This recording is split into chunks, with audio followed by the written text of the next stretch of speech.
Audio Jungle.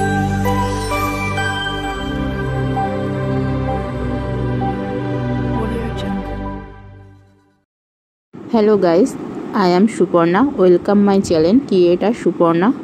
আজকে নিয়ে এসেছি একদম সিম্পল একটা রেসিপি, বেগুনের রায়তা করব। গরমের টাইমে রান্না করতে ভালো লাগছে না, তখন এরকম বেগুনের রায়তা করে কিন্তু ভাতের সাথে এবং রুটির সাথে আমরা খেতে পারি। এখানে আমি কচি সাদা বেগুন নিয়েছি। এখানে আমি এই বেগুনটা 4 পিস নিয়েছি, মানে 2 পিস বেগুন নিয়ে একটা বেগুনে 4 ভাগ করেছি। প্রথমে লবণ, একটু লঙ্কার গুঁড়ো আর চিনি দিয়ে ভালো করে মাখিয়ে রাখবো। এটা একটু মাখিয়ে বেশিক্ষণ রাখবেন, তাহলে ভিতরে সব কিছু ঢুকবে। এটা খুব সহজে হয়ে যায় এবং খেতে কিন্তু দুর্দান্ত লাগে। এবার মিক্সিং বলে আমি আমুলের টক দই নিয়ে নিলাম। এখানে আমি চা কাপের 2 কাপ মতো নিয়েছি আমুলের টক দই। সামান্য একটু লবণ আর একটু চিনি নিয়ে নেব। আর বেশ ওই যেমন চা কাপের 1 কাপ মতো, 1 কাপ থেকে 1.5 কাপ মতো জল নিয়ে ভালো করে আমি এটা ফেটিয়ে নিচ্ছি। এর সাথে সাথে নিয়ে নিচ্ছি গোলমরিচের গুঁড়ো, চিনি আর লবণ, এই কটা দিয়েছি। দেখুন এইদিকে বেগুনগুলো আমার ভালো করে সর্ষের তেলে ভালো করে ভেজে নিয়েছি। এবার ওই তেলেতে শুকনো লঙ্কা ফোড়ন দিয়ে দিলাম, তার সাথে সাথে কারি পাতা দিয়ে দিচ্ছি ফোড়ন। যদি আমার রেসিপি আপনাদের ভালো লাগে অবশ্যই চ্যানেলটার পাশে থাকবেন। আর দিয়ে দিলাম 5 ফোড়ন।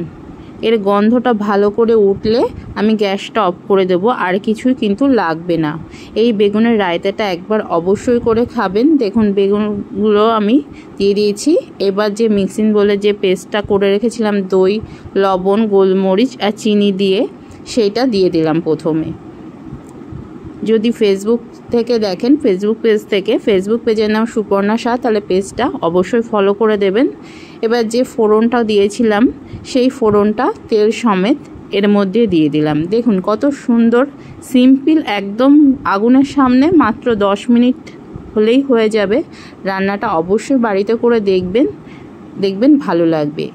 এবার বেল আইকনে আমি একটা রেসিপি দিয়ে দেবো, যদি দেখার ইচ্ছা হয় অবশ্যই দেখতে পারেন।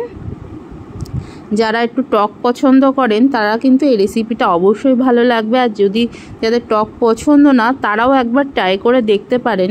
অবশ্যই সব খাবার কিন্তু ট্রাই করা উচিত। এখানে কারি পাতা অবশ্যই ইউজ করবেন আর 5 ফোড়নটা ইউজ করবেন, তার গন্ধটা খুব ভালো লাগে।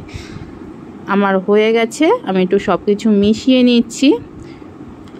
আমার রেসিপি যদি আপনাদের ভালো লাগে তাহলে অবশ্যই আমার পাশে থাকবেন। দেখুন ঝোলটা আমি একটু চেক করে নিচ্ছি, লবণ মিষ্টি সব ঠিক আছে কিনা। দেখলাম সব কিছু ঠিকই আছে। আমি এবার এটা সার্ভ করে দিচ্ছি। গরম ভাতের সাথে আমি খেয়েছিলাম, দারুণ লেগেছে। অবশ্যই ট্রাই করবেন। আজকের মতো এই পর্যন্ত, আবার দেখা হবে। ততক্ষণে ভালো থাকবেন, সুস্থ থাকবেন সকলে। নমস্কার।